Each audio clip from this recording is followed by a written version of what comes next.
And we've seen exactly the same thing with the internet, because who jumped on the internet first?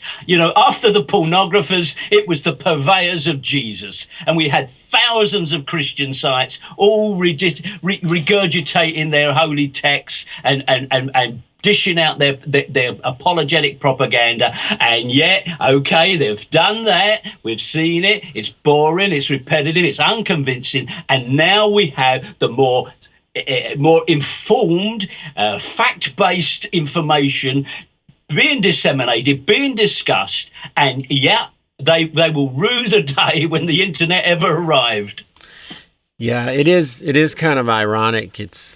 I don't know. It seems, you would think that, well, they have the numbers, and if they have the truth, then there'd be no way they could ever lose ground. But the problem is, even though they have the numbers, they don't have the truth. And people are slowly starting to see that, wait a minute, there are chinks in the armor, there are cracks in the facade, and wait a minute, this is like the Matrix, man. Something's not right here. And they finally, a few of them, are finally able to get out and see it for what it really is. And it's pretty amazing. And it's very, when I think about it, it does give me this small sense of hope, Oh, I've got a tremendous optimism. I really do believe that we're going to win this battle. I mean, Moses and the patriarchs have gone down the tubes in the last 30 years. Jesus isn't far behind. I'm full of hope on this one. I think we will win on this. This crazy theory that we both think is true, it's going to take a little more time for that to gain ground, right? Well, it will, and certainly in certain areas of the USA, it would be an uphill struggle. I mean, people have got to give up a cherished notion. I mean, I understand that religion appeals to certain deep-seated psychological and emotional needs in people.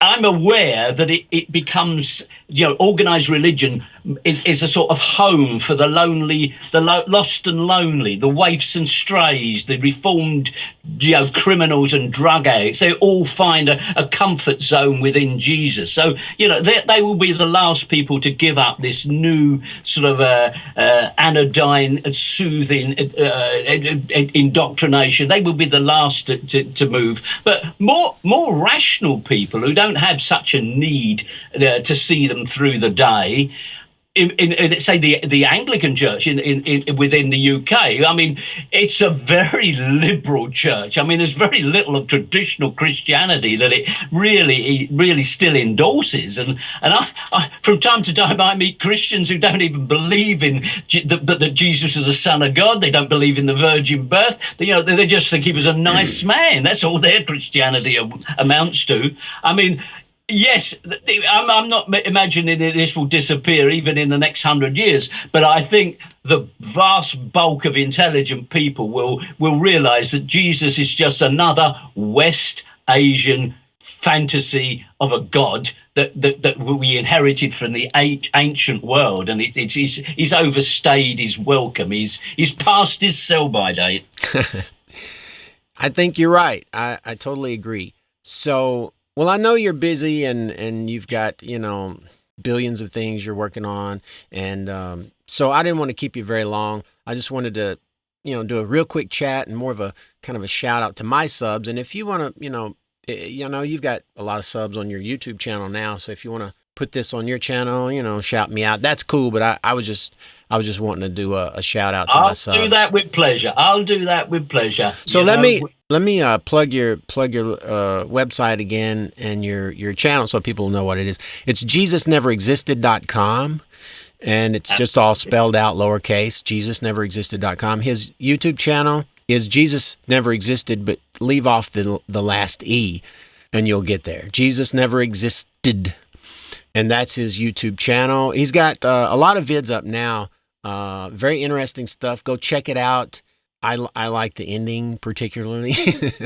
I just keep wanting to hear that ending on every video. When he didn't do the ending, I was depressed, man. It like my whole day was. I occasionally drop it off because I don't want to be too predictable, right? Right. You gotta mix it up a little bit.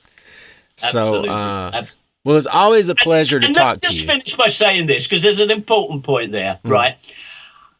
Some people, from time to time, people make comments on my sarcastic humour, and let me say this: you have to have a sense of humour, because the crimes of Christianity over 2 millennia are simply so atrocious. They would make you weep if you couldn't laugh. And so, that's why I introduce an element of humour, just to lighten the tone so we can get through this stuff.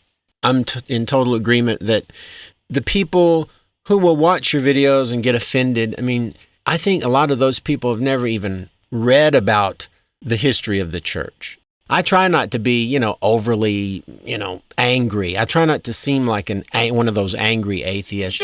Sure. But I do have a sense of humor, and I know you do too. So it's going to creep in there here and there, and I just think that's a good thing.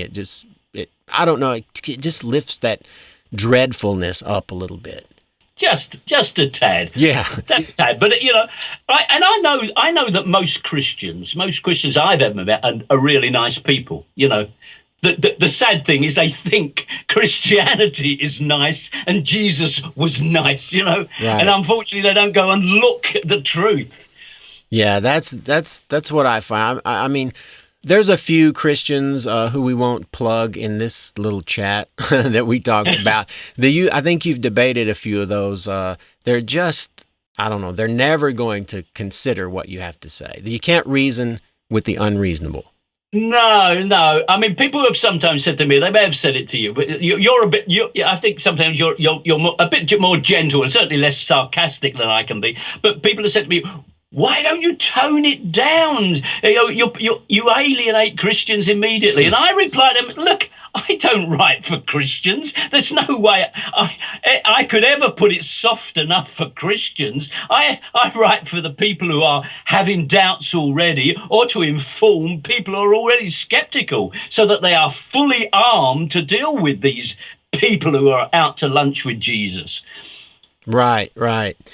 I think that's all you can do, isn't it? Just to do it from your perspective and do it your way, and try not to overstate the case, I guess is what I'm saying. Yeah, sure. And if you do that, then at least, when these people come back, well, you can say, I mean, I presented the facts. And that's what I do on my videos. When I have somebody that comes in and they're saying I'm wrong, I'm going, show me in my videos where I've made an error, and I will fix it and annotate it. Absolutely. And complete silence. Yeah. Complete silence. It almost never happens that they correct mistakes of fact. They can't do that. No. They will often say, you're all wrong. Everything you've said is all wrong. Right. And then they run away again. I know. It's just amazing. So that's my, mode of operation, is when they start doing that, I say, show me, point out where in my videos I've made a mistake or a factual error, and I'll be glad to fix it and annotate it. And it's like, and that shuts them up real quick. Well, anyway, it's been a blast talking to you as always. Absolutely. To my subs, check out his website, his videos. And to you, Mr. Humphreys, I really appreciate you taking the time to chat with me. Always a pleasure. Absolutely. You take care, and we'll speak again soon. All right. Have a great day. Okay, so we're off the air. Fucking hell. Well, that was good.